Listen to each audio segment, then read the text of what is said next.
Hey everyone, does capitalism get you down? Does the constant pressure to be productive get to you? Are you tired of being a cog in the machine?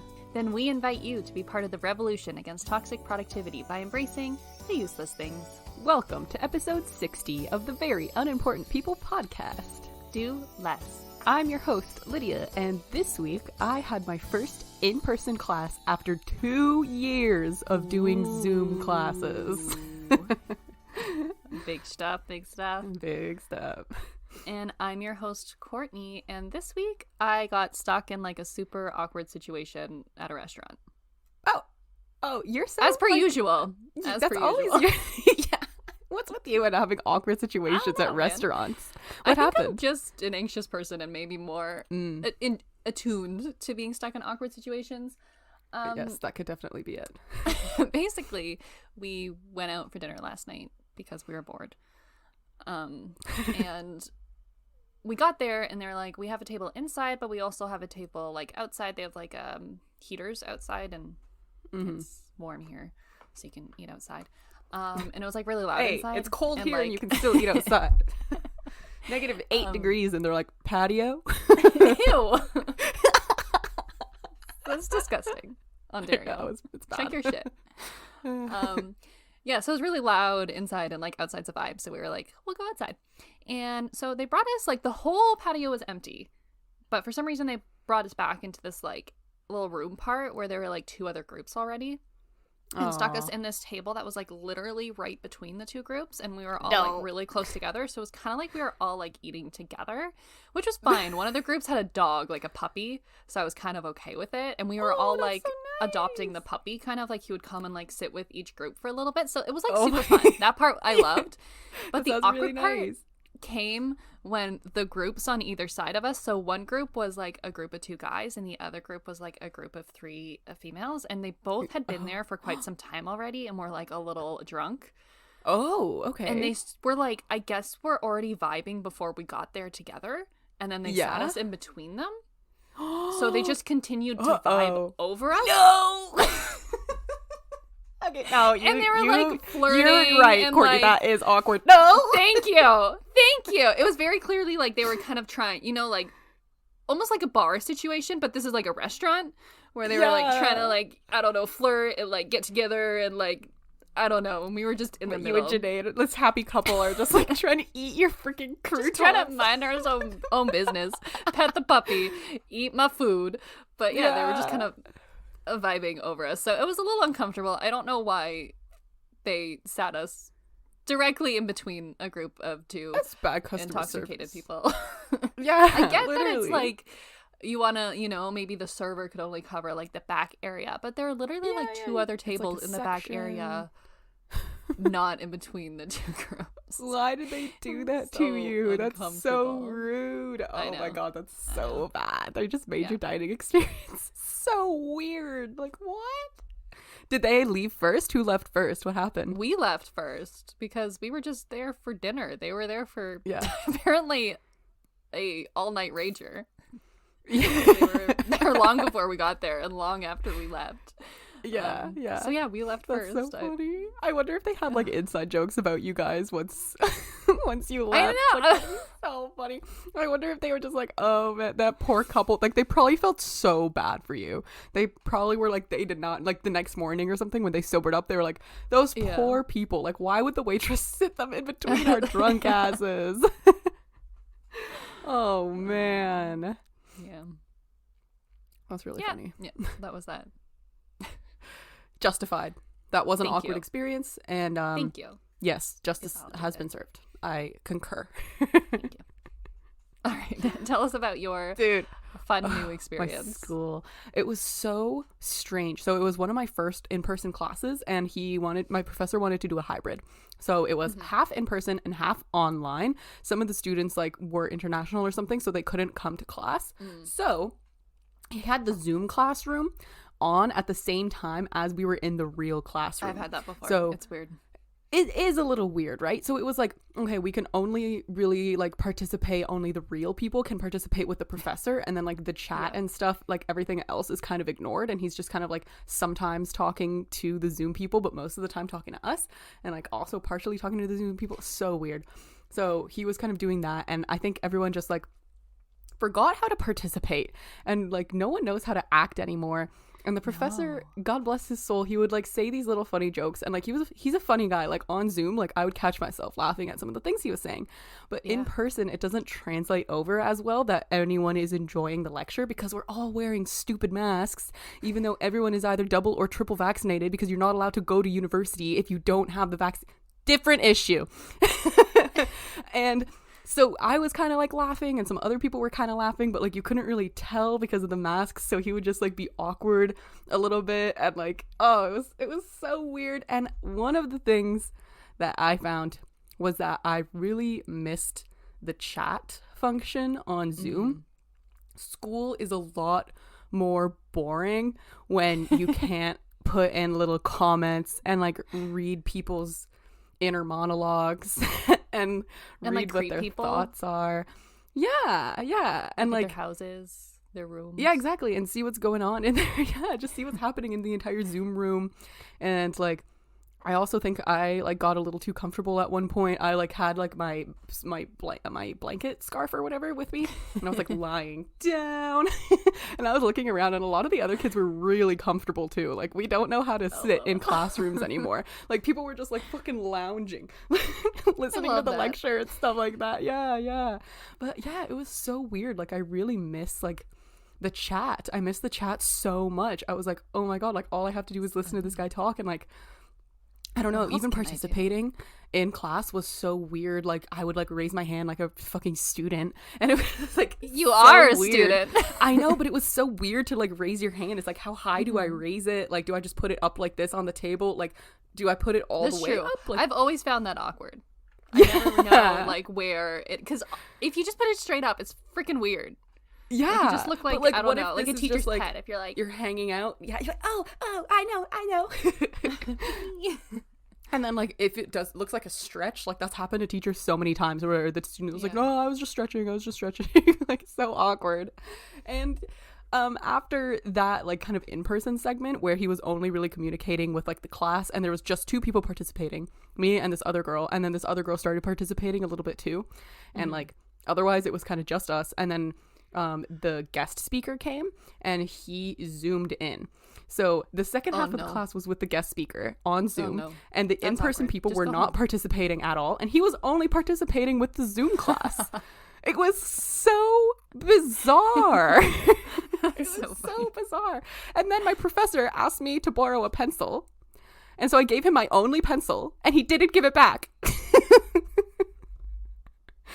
No, I have to go talk to him. And like, oh yeah, I don't know, university is so weird. I really miss college, and I feel like Zoom turned it into a little bit more of a college experience where you were just kind of buddies with everybody, and like you were even almost buddies with the professor. But in a classroom, it's very formal.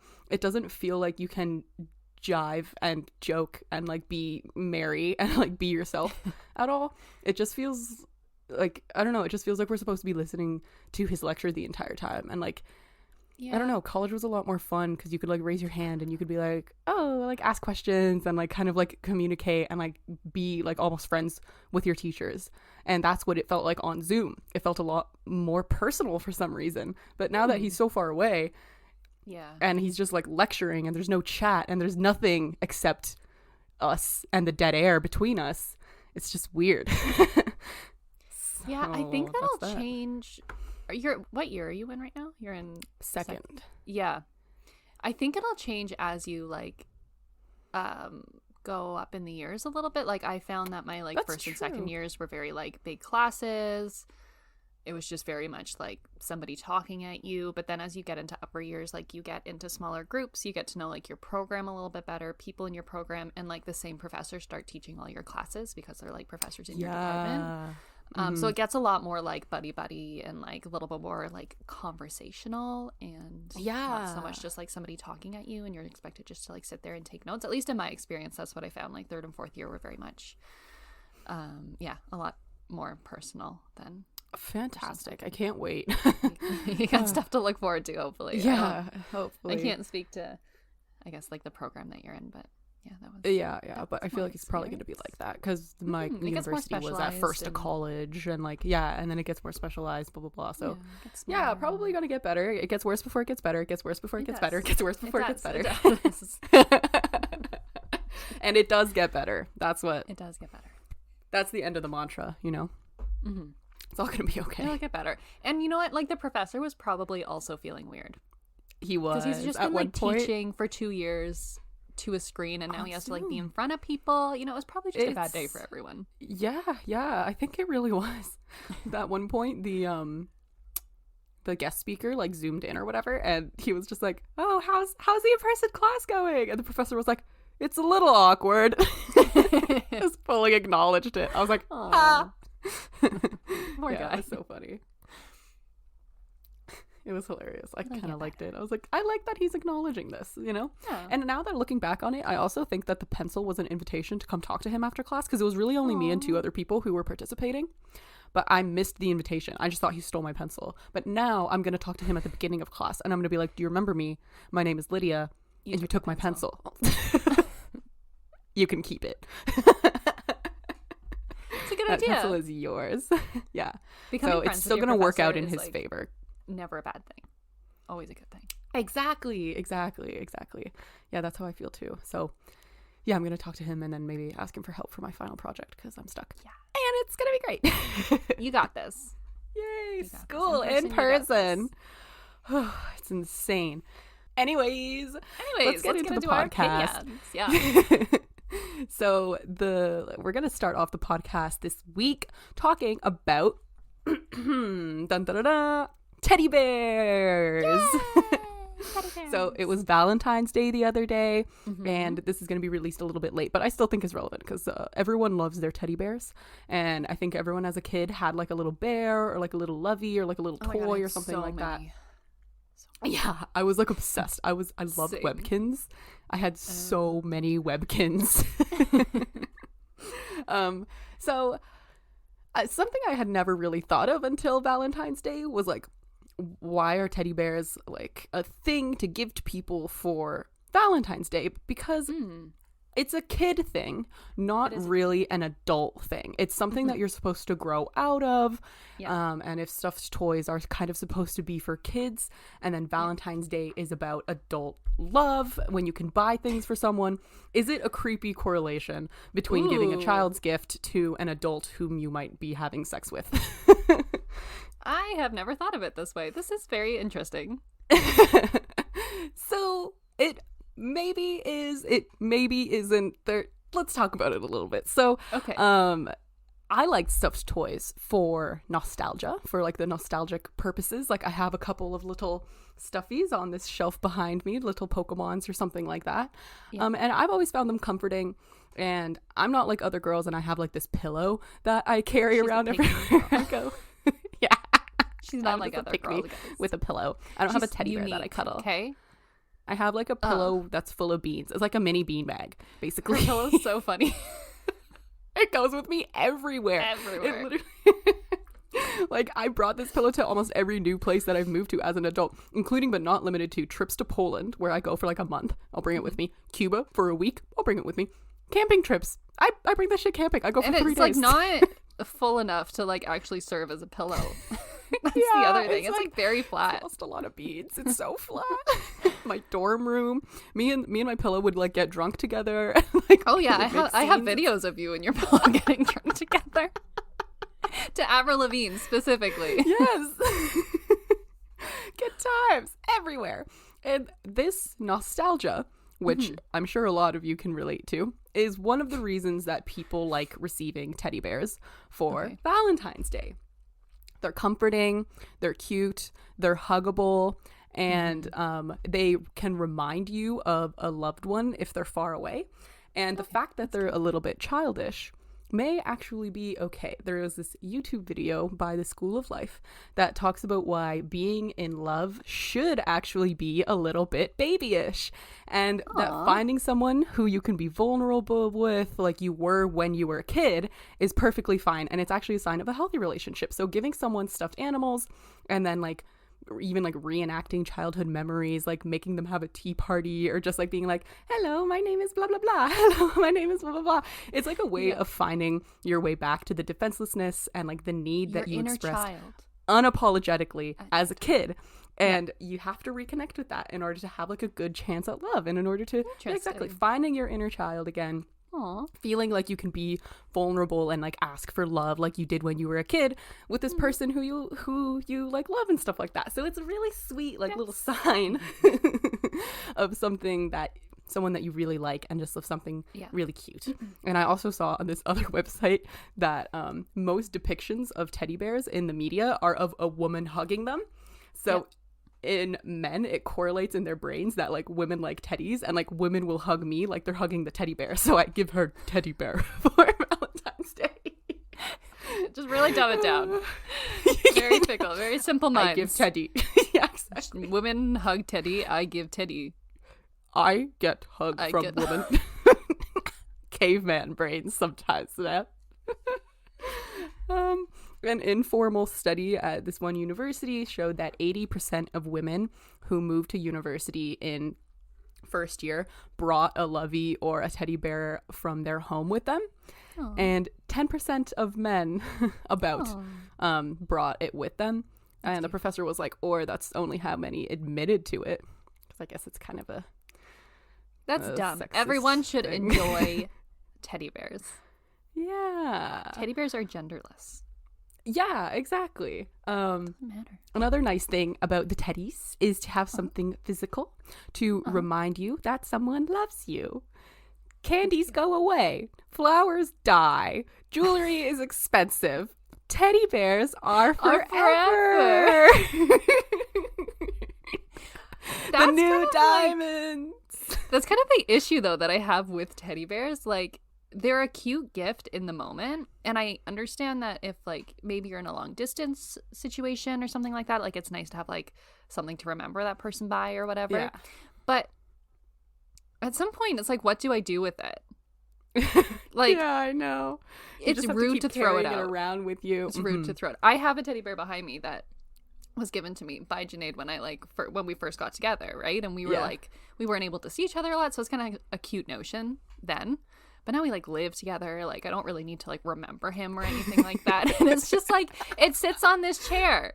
It just takes, and I can't throw it out because it was a really sweet thing. It's a nice memory, but it's like, oh, what do you do with them? And if you get enough of them, it's like you have where am I going to put them? What am I going to do with them? They don't serve any purpose. Sometimes it's okay that flowers die. It's a nice memory, and then you can throw them out. But like, and then you have like a photo or something. Yeah, that's clearly. You could just throw them out. Like, why won't it die?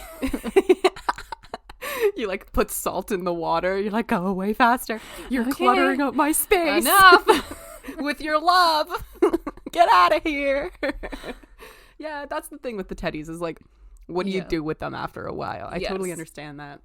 It's nice in the moment, but it's like then you have to hold on to that thing forever? I think it might be forever. Oh no. Teddies are forever, dude. You don't have a choice. You're stuck with it for life. It even got to this point where Build-A-Bear released an After Dark collection, and it's an online only adult bear theme. They're all kind of explicit in the clothes that they wear. Some of them have silk robes. No, immediately no. This is crossing a line in my head. I can't. Build-A-Bear? They're not bad. They're not wearing like lingerie or anything like that. It's just but the cute thing about teddy bears is like the innocence around them, and like you were talking about like the finding your inner child. Yeah, they shouldn't be explicit. It should be a cute little teddy bear. They're like, oh, it's a sexy teddy bear. Ew. It's a teddy bear with like a love Build-A-Bear. Some of their what are you supposed to do with that? You can't even display those. Yeah. Some of them closet forever. You can't display. You just have to like shove it into a dark corner. where it belongs. Never see the light of day. Some of them are a little funny. One of them has a t-shirt that says, "Don't text your ex" on it. Which also, I don't know Don't if give that to a partner. I think that's a little stupid because when it might be for a friend, maybe it's not fully for a partner. It's just like the After Dark collection, adult teddies, I don't know. And then the adult themes are just like that maybe you were heartbroken once. But having something that says "Don't text your ex" would remind me all the time that I shouldn't be texting them. You know what I mean? Like sometimes I forget. But like, they exist, yeah. Seeing the teddy bear is like a reminder. That's an option. Oh yeah, I could. We don't need that. We don't need reminders. Let us live our lives. Let us be forgetful. Yeah, please. My memory is my greatest defense. A little bit stupid. Yeah, my short-term memory. Same. Best thing I have going for me. Makes me happy. So bad. Yeah, forget everything instantly. Love that. Honestly, though. The next one says roses. Wait, rosé over roses. Sorry, I forgot how to read for a second. Rosé over roses. It's okay. It's the same word if you don't have the accent. I get it. Fine. Yeah, that's why I was confused. I was like, rose. Rose over roses. Rosé over roses. Yeah, rosé over roses. So it's a little cutie. That. Little cutesy. And I like roses. What about this one was funny too. There was a Christmas themed bear, and you know how like you wear like ugly sweaters for Christmas or whatever. It was the sweater, and the sweater said, "All your sweaters are ugly." Now we're making teddy bears mean? Done. You're done. Take them off the shelf. Yeah. So now teddy bears are mean, and this collection is online only. It does not sell very well. The bears go for like anywhere from $45 to $70. And you can buy a Build-A-Bear, like a children's Build-A-Bear at the store. Walk in. I bought a Build-A-Bear maybe 8 years ago, and it was $25, maybe like $27. So the fact that these bears are going for like almost $70, jewelry. Insane. Jewelry, candy, like whatever. It doesn't have to be the specific. It's a lot of money for something adult that doesn't have that much use. Yeah. When are you gonna use a teddy bear? Facts. How do you use a teddy bear? You just hug it, I guess. Like. Yeah, I guess so. I think it's like maybe when you're sleeping, but otherwise it's just a decoration, I think. Good point.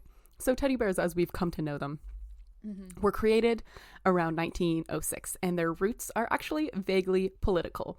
So we're going to kind of get into some teddy bear history, because I thought that this was really interesting. And like the really only reason that like bears are okay to give as a gift is just because of like nostalgic and like love, and like it shows that someone really likes you, and like blah, blah, blah, blah, blah, blah. It's fine. It's not super creepy. We're good.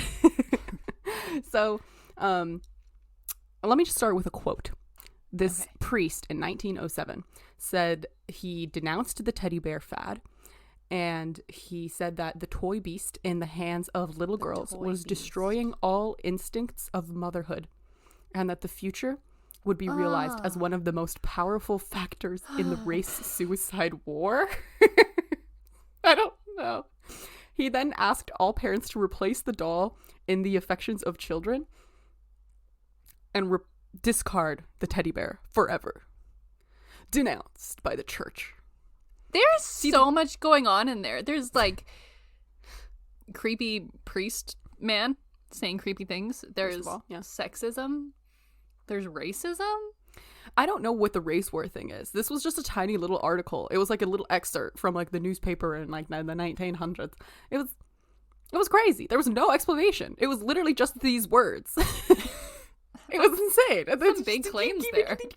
I know. No explanation. Powerful factors in the race suicide danger? What?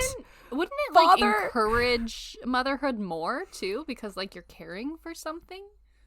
Yeah. Not discourage motherhood? That's fine. I have no idea. Discourage. It's literally so stupid. Give all girls. Like, as a priest, wouldn't that be something that you want? Like, no premarital sex. So, give them the bear, and then they will not have sex before marriage?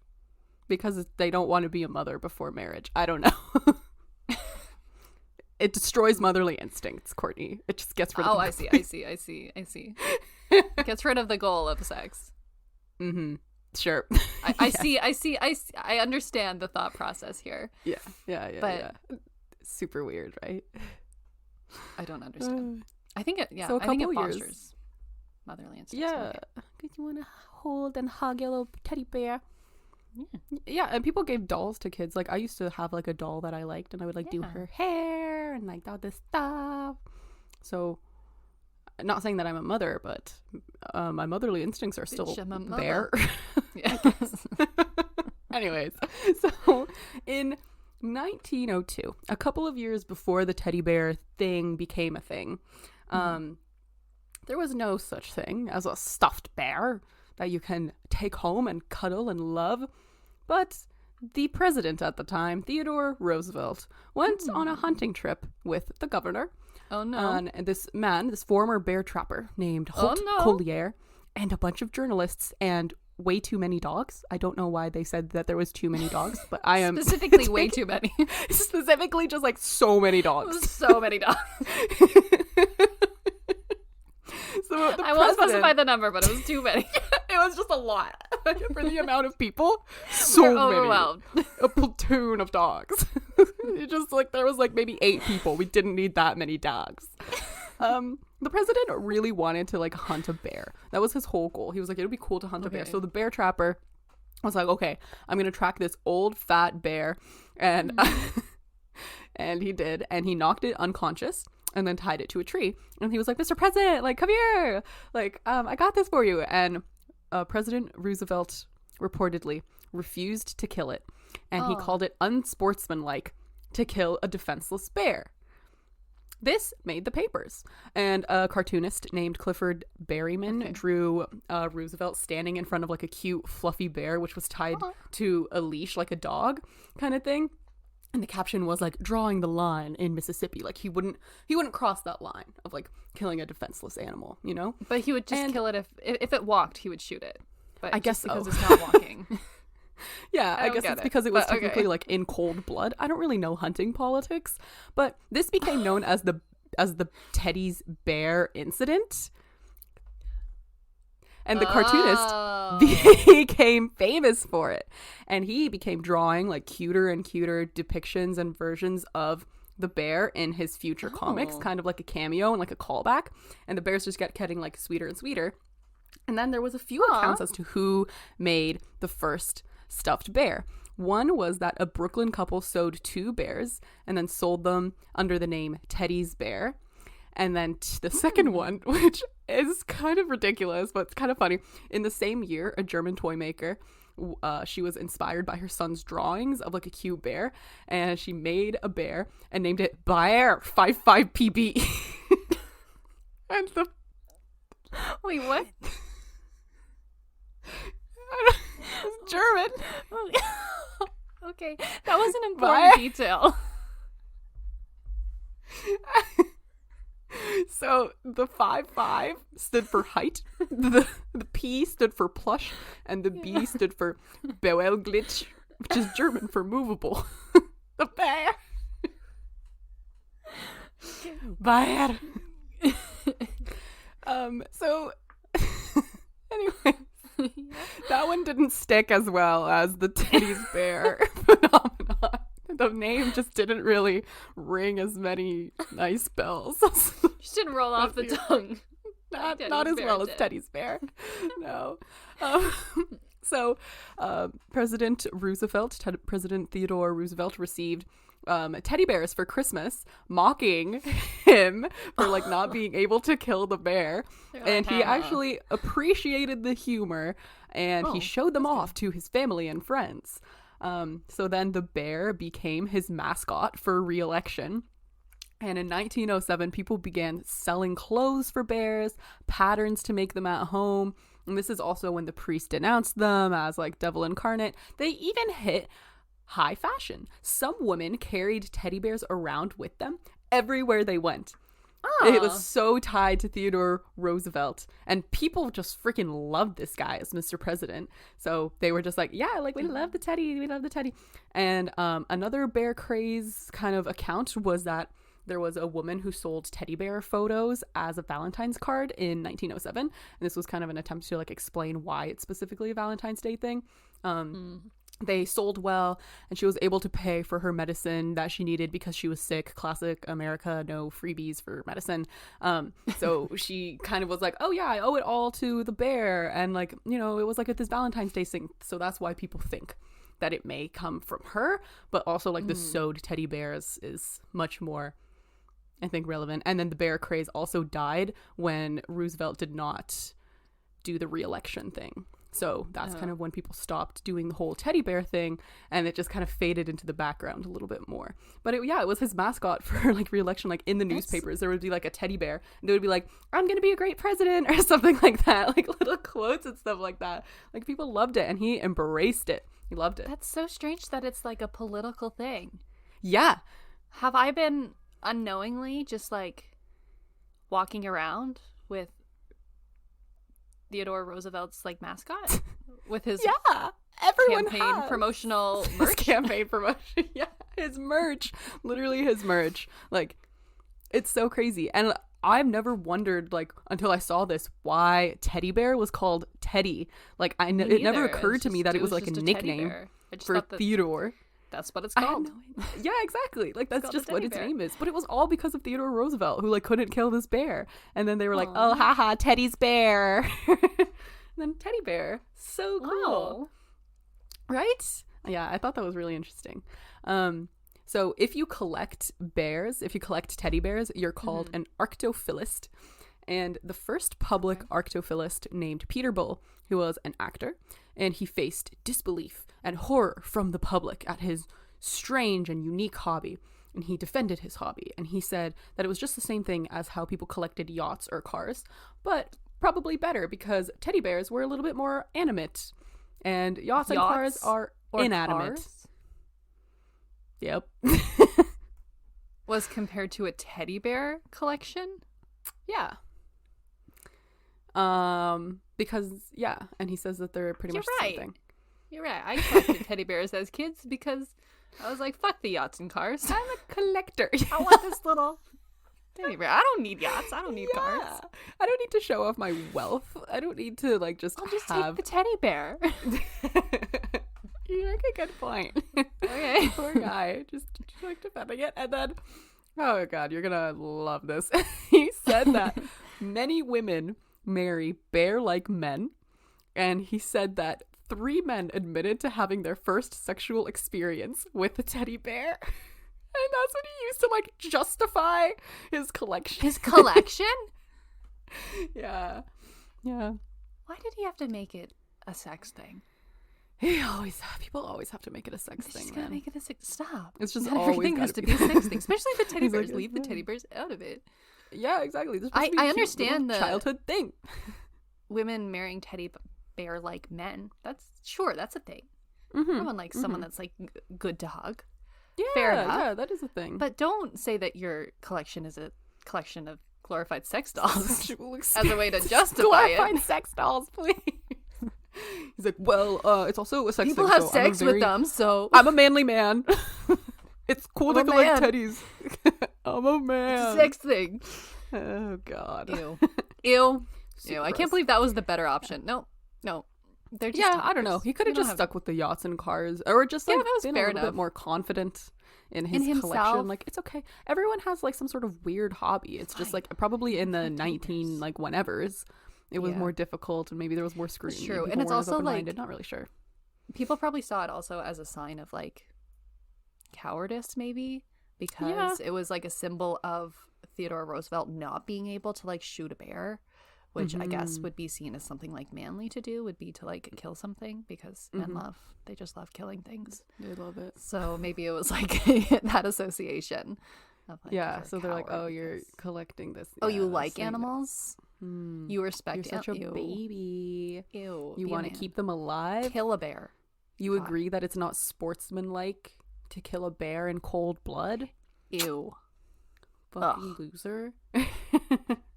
The world is such a weird place. It's kind of confusing. It's a little weird. That's pretty much all I got for you guys today. A little short one for you. But pretty much like for the gift side of things, they're a comfort thing, they're a nostalgia thing, they're an easy gift too. They're accessible and they're like pretty common. Yet I feel like a lot of people don't receive them. Like I don't know why, but I feel like it's a pretty simple gift, but I don't really ever see people getting one. But then again, if you get one, that's all you need. That's literally all you need. People don't get people more than one teddy bear. One is enough for the rest of time. And I really like the idea too. Like if I'm dating a guy, I like the idea of him going to the store and like buying something like colorful and plushy and cute and just like I don't know. I just like it's just funny because it's just like I guess this is like a little sexist, but it's not really a manly thing. So it's like it's sweet killing to the bear. I think the idea is that it's like sweet to see somebody like not defying, but like going outside maybe like of the step norm out of for their you. Yeah, Stepping out of their comfort zone or like doing something that other people might judge them for to do something nice for you. I think that's where the notion comes from. Yes, I don't think that's it's what I necessarily meant. like a sexist thing, but like I agree, it is kind of sweet. Thank you, Courtney. That is exactly what I meant, like not the hey man, whatever. Because we like sensitive men. That's the message here. Exactly. Men have feelings, exactly. We like it. We like it when they're thoughtful and when they can appreciate. We like men who cute don't want to kill things. bears. Yes. And it just sends a nice message too. I like you and I don't kill bears. Doesn't have to be for Valentine's Day. And we reject Valentine's Day. We reject Valentine's Day. We don't support it. So if you celebrated Valentine's Day, rethink your life. No, I'm kidding. It's fine. It's fine. It's just capitalism and we hate capitalism. So yeah, exactly. We don't recognize it as a holiday here. No, we don't. We just refuse to recognize it. Just normal day. Oh, no, Daddy Bear. And yeah, that's it. Happy Valentine's Day. Right after we said that we don't celebrate. Happy Valentine's Day. Yeah. Happy Valentine's Day, though. Happy Day of Love. Happy Day of keeping bears alive. I like that. Rebrand Valentine's Day. Yes, absolutely.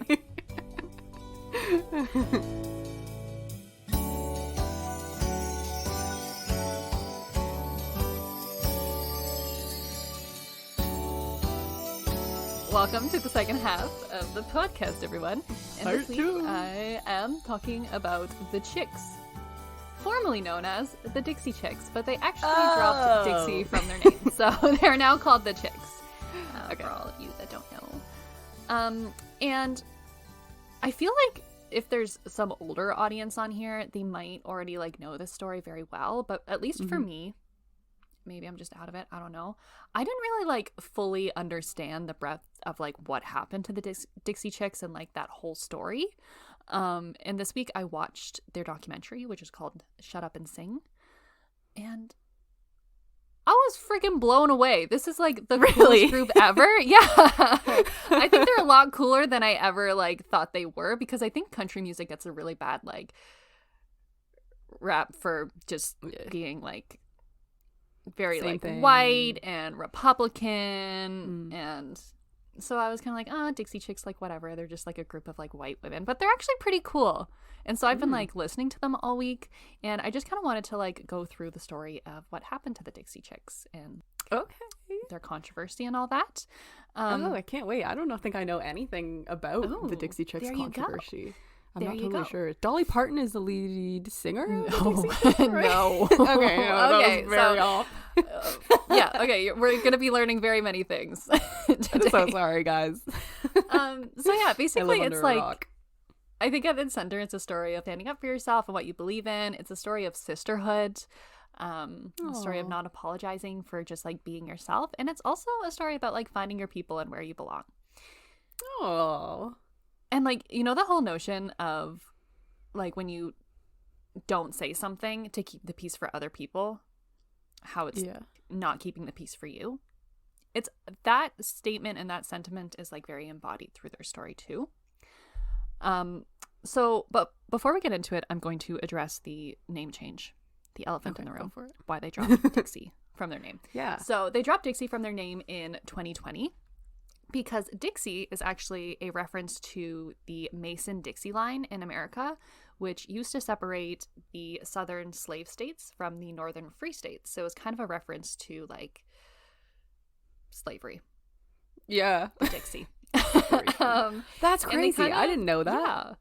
Yeah, so they kind of received some like criticisms for their name in the past. And then in June of 2020, they saw somebody on social media refer to a Confederate flag as the Dixie swastika. And that was just the nail in the coffin for them, and they changed their name. They dropped the Dixie from Wow, Dixie Chicks good for them. after the whole, 2020 BLM George Floyd protest stuff. And they actually wrote a song for the protest too, which was kind of cool. Oh, good for them. Good for them. Under their new name and everything. That's so great. The Chicks. Yeah. The Chicks. I kind of like the Chicks better. The Chicks. Catchy. Yeah, me too. So the group was originally founded by Laura Lynch in 1989, along with guitarist Robin Lynn Macy and the Irwin sisters, who are Marty and Emily. So it's always been an all-female band. There's never been any men in their band. And they started just like by playing bluegrass and country stands. They were very like country, like deep South country. Cool. And they released a few albums, and they kind of like did okay, but they struggled to expand their networks like past these like really country fan bases. And in 1995 they finally secured a deal with Sony, like a record deal. But in securing their deal, they actually switched the lead singer out. So Laura Lynch was switched out with Natalie Maines, and the guitarist Robin, she left sometime before then. So that kind of gave birth to what is like currently the Dixie Chicks and what it has been and like the most popular version of the Dixie Chicks. So it's the two Irwin sisters, which are once again Marty and Emily, and now lead singer Natalie Maines. And so they got their contract with Sony, and they started doing really well.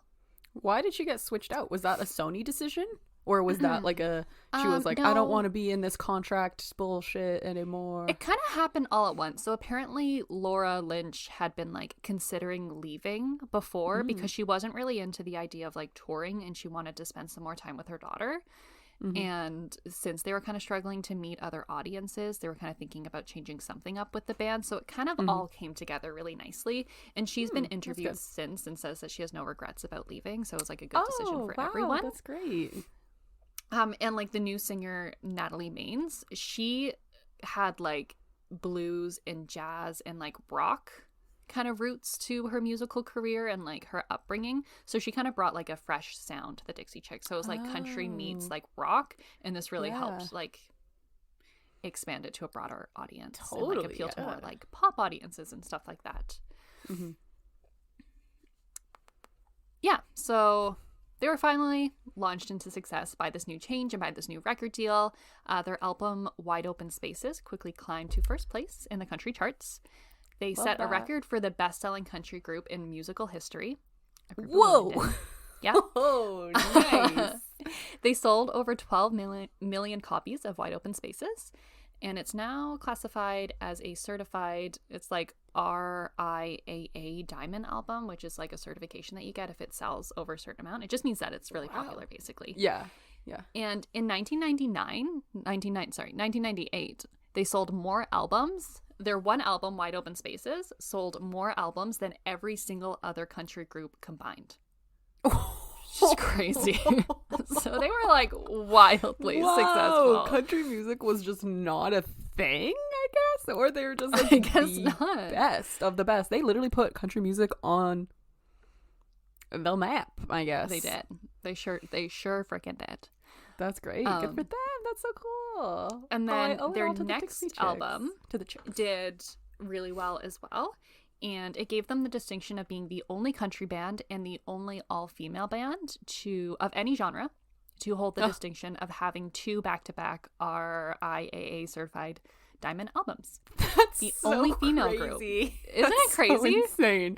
That's insane. Oh my god. Wow. So it's like girl power. And this is the album. Their next album was the one that featured Cowboy Take Me Away, which is like such an iconic song.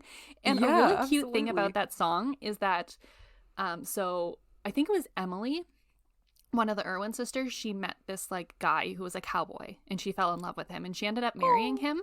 But her other sister Marty wrote that song about her sister's love story. So it was written by one sister for the other sister about like the love she was experiencing. So pure. Isn't it That's so beautiful? Cute. And it just changes the whole song for me. That's so sweet. Yeah.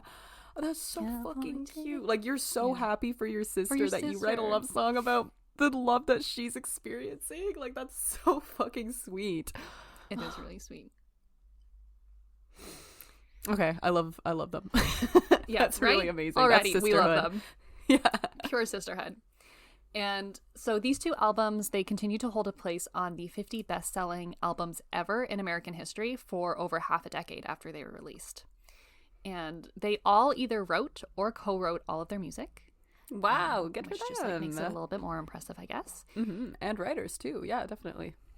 Yeah, and their kind of mix of like country and new pop rock influences is what made them kind of appeal to this larger audience now.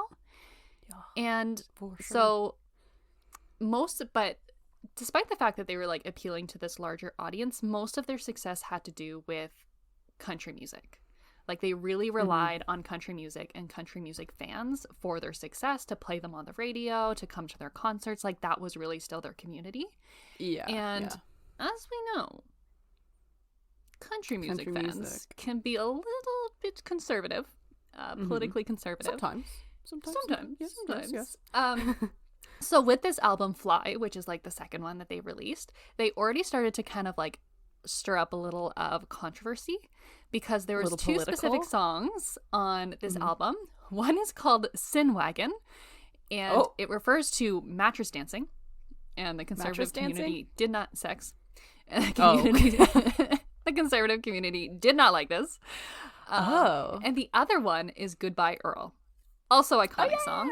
Iconic. I love which that song. is a song about murdering an abusive man, about two female best friends murdering an abusive man and hiding the body, and no one ever heard, and they sell jam together, and they didn't lose any sleep at night. no, but the conservative community also didn't really like Goodbye Earl, because abusive partner good, apparently. Right, okay. I mean, I understand the murder bad. Like, I get that part of it. I feel like anybody could really be upset by murder. But it's funny. It's a funny song. Exactly. Yeah. And it's an abusive partner. And it he gives put her in intensive care. And people who have been through that get a little space to like listen to this song and like to feel seen and heard. Yeah. So maybe it's because they said he deserved it. That's probably why. But he did deserve it. Yeah. He did deserve it. He did. But they're like, and no, Jesus would believe men that are too. Our rulers. Okay, let's Jesus go. Would want Earl to die. Let's play the Jesus Maybe card. he wouldn't murder him. He might not murder him, but he'd probably be like, you're a shit person. Sinner. Yeah.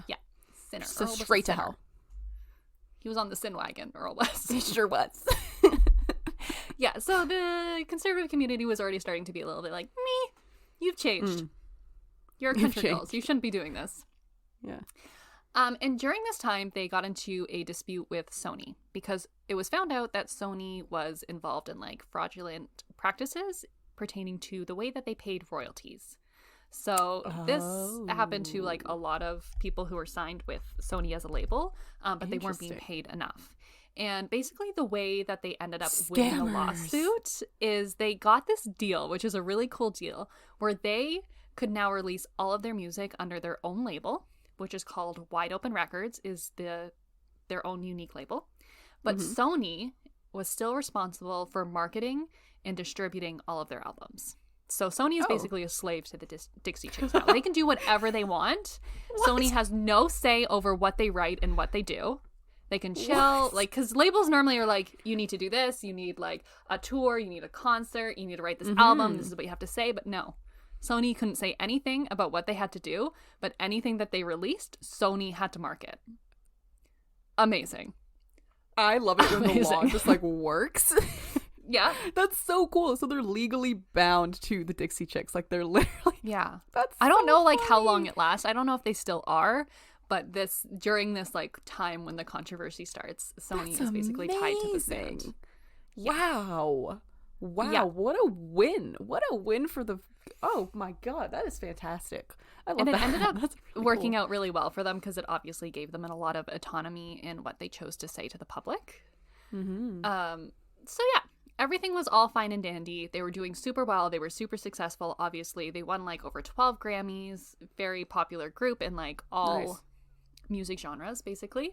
Yeah. And so this was until they released their album Top of the World, okay, in 2003.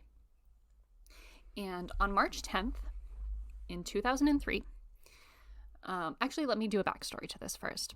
2003 is also the year that President Bush decided to invade Iraq and start the war against Iraq because apparently, oh my God, the war that lasted for like 20 years. Yeah, they had weapons of mass destruction, which they never did. They never found them. So he had started this war. Bruh. And there were a lot of like anti-war protests that were going on kind of all over the world at the time. And they were happening in London, the anti-war protests as well. And the Dixie Chicks were playing in London. So on March 10th, 2003, while playing at the Shepherd's Bush Empire Theater, sorry, I spelled the word wrong, Empire Theater. So after playing the song Traveling Soldier, which I think is just an iconic moment to say the song as well. Oh, yes. To say this statement as well. So after that song, Natalie Maines tells the audience, "We just want you to know that we are on the good side with you. We do not support this war. We do not support this violence. And we are ashamed that the president of the United States is from Texas." She tells the audience that. But she like thinks nothing of this. She thinks it's a joke. Like if you watch it, and the moment is in the documentary as well. If you watch it in the moment, like she kind of like laughs after and like everyone cheers. It's just kind of like a rowdy thing to say in a pub. Yeah, for sure, for sure. Get the crowd going. Get them moving. They play their show. They have a little debrief after. Like nobody even remembers that this happened. Basically, like it was just a moment between songs that they were like, "Hey guys, we're with you. Like this is bullshit." the war. yeah, literally. Yeah, cool. But almost overnight, this statement gets picked up by news sources, and specifically starts to get picked up by ultra right-wing news outlets in the States. Right. Yes.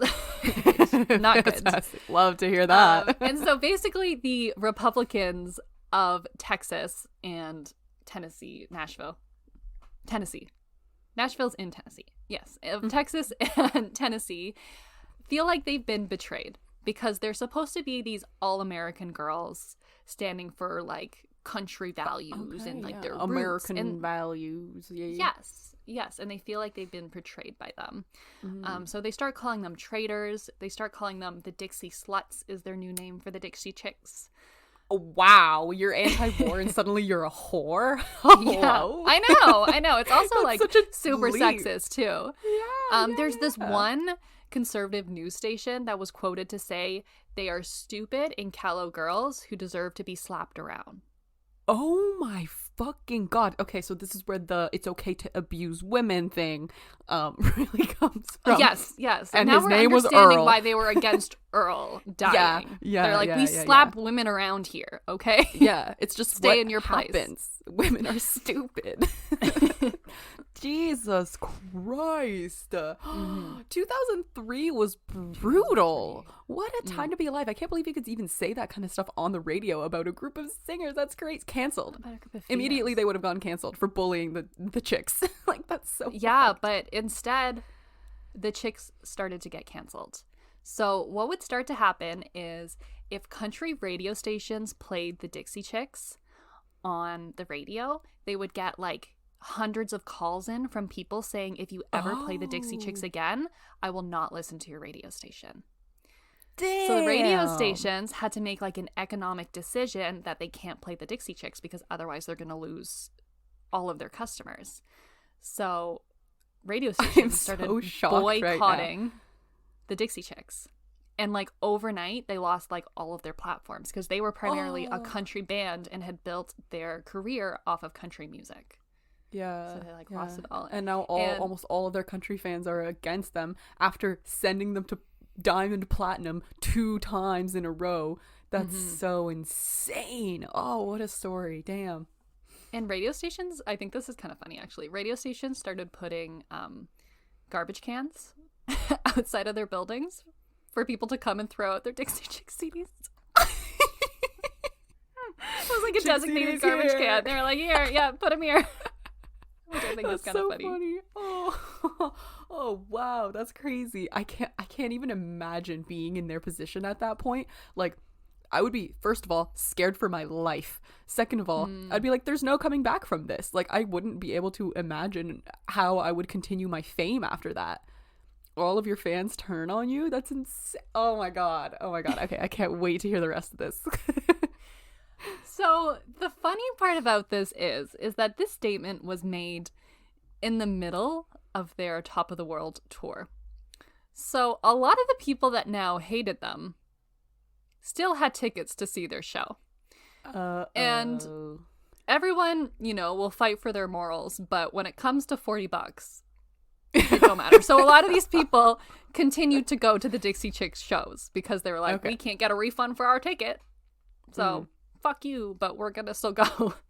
Your music's still all right. Yeah, protests started kind of happening like within the Dixie Chick concerts. People would bring signs, like protest signs, like fuck you, like shut up and sing, stuff like that, to the concerts and stand in the crowds with their protest signs. But then people from the other side that still supported them would also bring signs being like, speak out, stand up. So there were like two opposing sides within the concerts. That's so cool. Isn't that cool?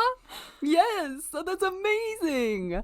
Oh, this seems a little dangerous. Like, what if someone brought a gun or like a knife or something like that? Oh, so this is here we kind of go. what the story is going. First, we're going to just talk about one little thing that happened, which I thought was really funny. There is this country singer called Toby Keith, and Natalie Maines, who was the girl that like spoke out, and him have kind of always had like a little bit of a feud. And a few years previous, Natalie had like criticized his tour because his tour was like red, white, and blue, all American, something, something, something. And she said something about like, it's just, I hate the name it's making for country music. It makes us all seem like stupid or something like that. Just like bashing country music, basically. So they already kind of had a feud. But Toby Keith, obviously, did not like what the Dixie Chicks had said because he was ultra conservative as well. And during his tour, he started using this photo that had been photoshopped of Saddam Hussein hugging Natalie, like they were in each other's arms, kind of like looking lovingly at each other, and he used it as a promotional poster for his concert. No fucking way. No fucking way. That's funny. Insane. That's so fucking crazy. Yeah. What? He's like, come to my show. In response, Natalie started wearing this shirt that said FUTK, which stood for fuck you, Toby Keith. Oh my god. But she didn't want to like amazing. add fuel to the fire and like outright say it because she was already in a lot of trouble for like opening her mouth kind of thing. So she would like joke around, and if people asked her what it was about, she'd be like, oh, like it's up to interpretation, like whatever you want. Or like one thing that she said was like fans united together in kindness. It's like one of the things that she said about it, but it actually stood for like fuck you, Toby Keith. And like people started making their own shirts. Like people would come to the concert and be like, fans together, united in kindness. Or like some of them had like FUDC, but like nobody understood what any of them meant, and like people were just making shit up because it's like up for interpretation. Which I thought was just a really funny little awesome. That's such a cute fan moment. I love that. They're like, yeah, it means whatever you want it to. And here's where she gets a little dark. So eventually in July of 2003, a statement was released from an anonymous source on the internet from a member of the public that Natalie Maines would be shot dead at her concert in Dallas. And she's the lead singer. And it specified a time, place, and even the weapon it would be done with. Oh my fucking god. Yeah. Scary shit. Yeah, we're not performing that concert. They did. What? They performed the concert. Yeah. So was she wearing a bulletproof vest? No. Which I This like. girl's got balls. I can't understand the fear that they must have had going onto that stage. Like, yeah. Gives me chills thinking about it. But so basically, they had like police escort them from the moment that their plane landed in Dallas, from the moment that they left the state to the moment that they left the state. Sorry. And they had metal detectors at the venue as well.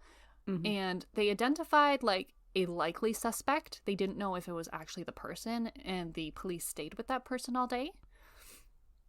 So those are kind of the measures that they had in place. It obviously didn't end up happening. Natalie is still alive. She was not shot. And it's unclear if, like, their efforts stopped it or if it was just, like, a statement to scare them. No one really knows if somebody was actually going to shoot her. Wow. But it's, like, a pretty big and traumatic thing, I think, to go through. To, like, that's you'll be so shot crazy. With this weapon at this time, like, the anxiety that she must have been feeling before going on and, like, doing that performance must have been just insurmountable. And, like, they all have, like, kids too. That's like their family. Holy women. shit. Like, they had, like, babies, and they were just like, no, we're not gonna let people scare us. Like, we're going on stage and we're doing this concert, and it's really cool. And Good I think, for like, them. one of the most beautiful parts of, like, this whole controversy is that the other two girls in the band, the Irwin sisters, they never once, like, wavered in support for Natalie. Even though it was something that Natalie said, they didn't discuss it beforehand. Like, they continued to express their support. They stood by her, even though, like, their entire career was, it essentially looked like their entire career was destroyed over it. People would, like, always ask the sisters in, like, interviews and stuff like that. They'd be like, don't you just wish that, like, she had just, like, you know, kept her mouth shut for, like, 2 seconds and, like, so that you would be okay? And they were like, nope, we don't wish that. Like, we want her to be who she is. And, like, that's who she is. And that's what she did. And, like, this is what we believe. Oh my god, that's And, amazing. like, they never... And in the whole documentary, like, the whole time they're, like, happy. They're joking about it. Like, they have discussions. They're like, what should we do about this? They agree on it. And they're like, okay, this is what we're doing. Like, wow. Yep. Okay, we're standing by you. That's what we're doing. And, like, they're just like, oh, That's yeah, so people hate us. amazing. It's fine. It's fine. They're like, we have the Dude, freedom that's to do so whatever we great. want now. Fuck you.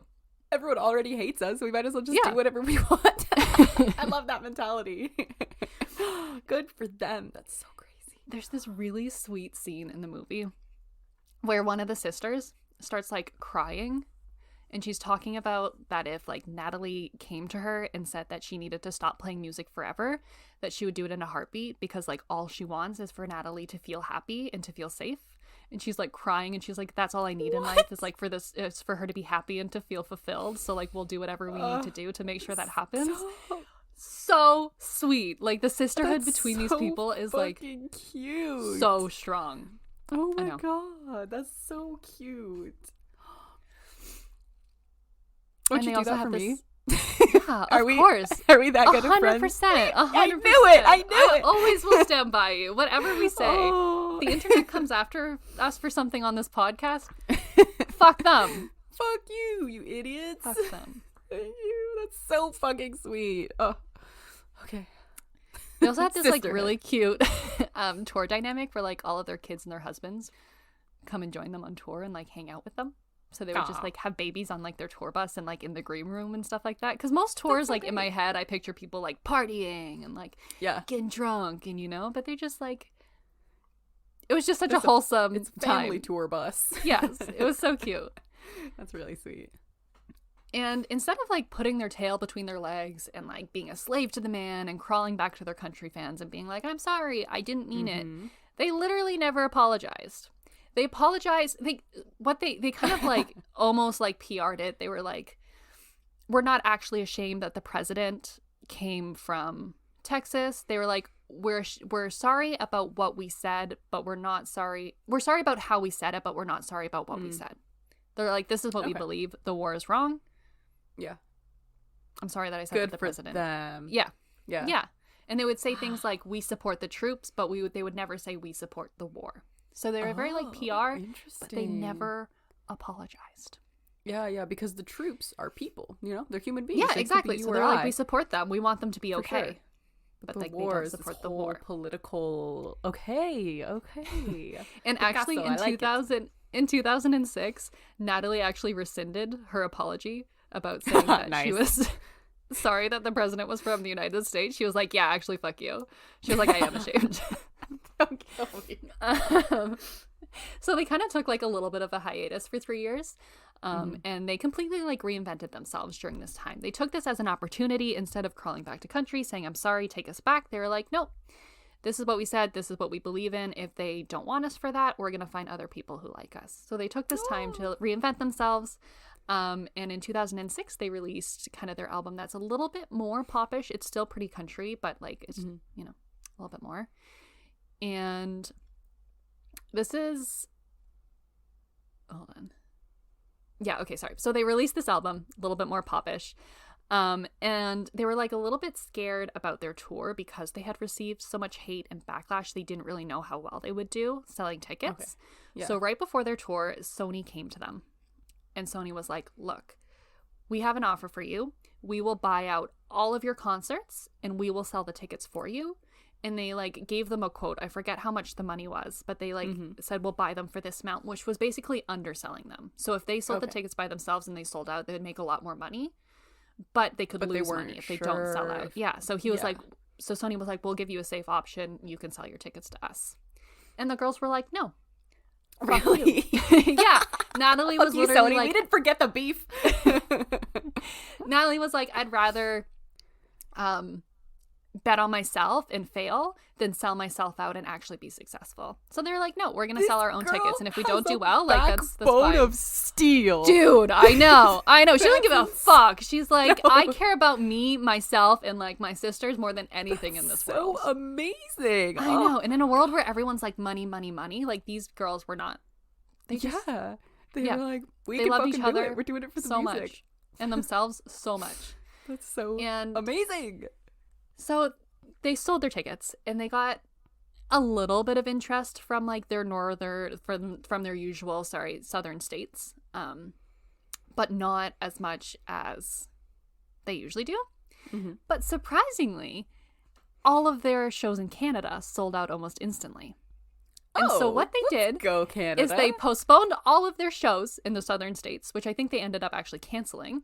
And they scheduled a show for every single city that had an arena in Canada and sold out all of them. And basically did almost an all-Canadian tour. That's so awesome, dude. So they found a completely new audience. Like, America was like, you're too liberal for us. So they were like, that's fine. Canada loves us. Canada. Oh my God, that's so amazing. So they became really big in Canada. Yeah.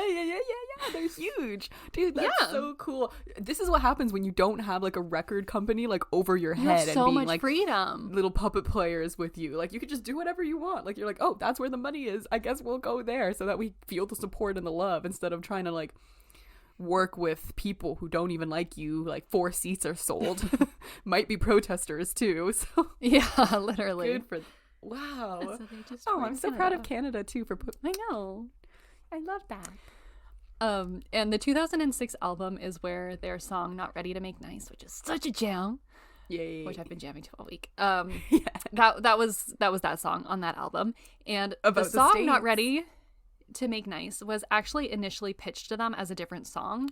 And the guy came to them for like the hit on their album, like the songwriter or whatever was like, oh, I think we should do a song called like Divide that's about like overcoming political divisions.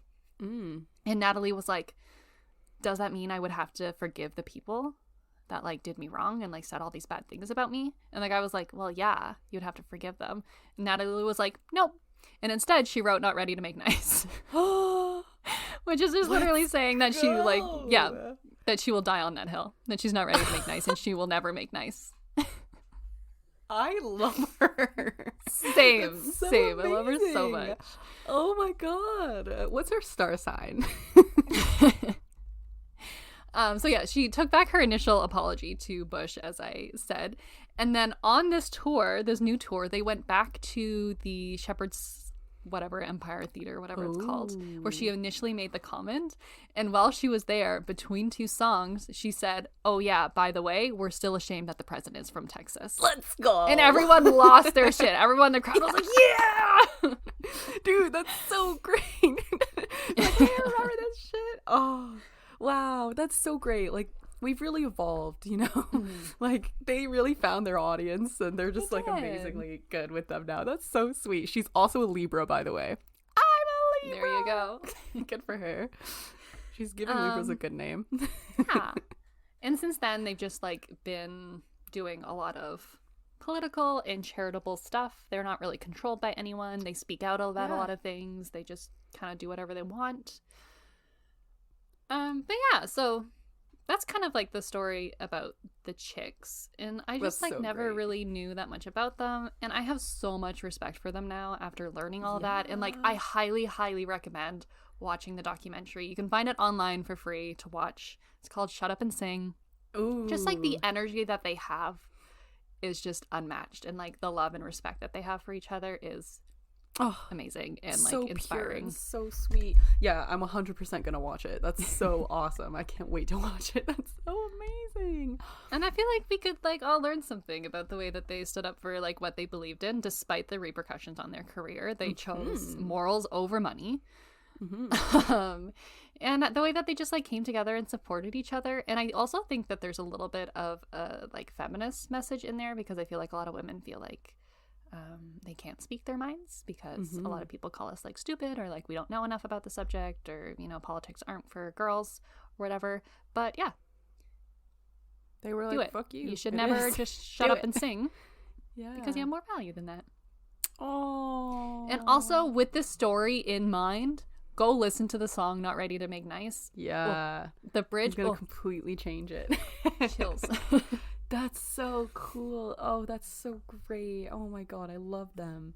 That's so amazing. They are feminist icons. 100%. I look up to them. Same. My new heroes. The Dixie. I had the no idea. That's the so chicks. cool. Yeah, they're really cute. I love them. I really like that. 10 out of 10.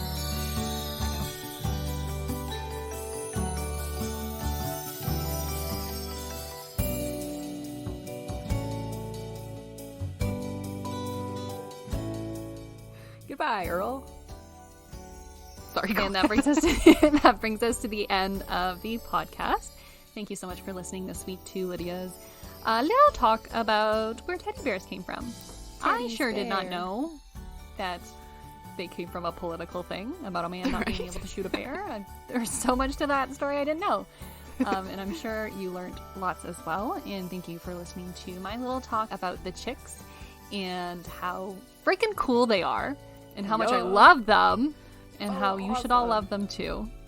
And if you want to let us know what you think, you can head over to our Instagram, which is very.unimportant.people. You can find us on Twitter, which is theunimportantppl. You can find us on TikTok. You know we'll never say the name here, but I'm sure you can still find us. And all right, you can find us on our Patreon. You can find us mostly on our Patreon. That's where the most of us exists.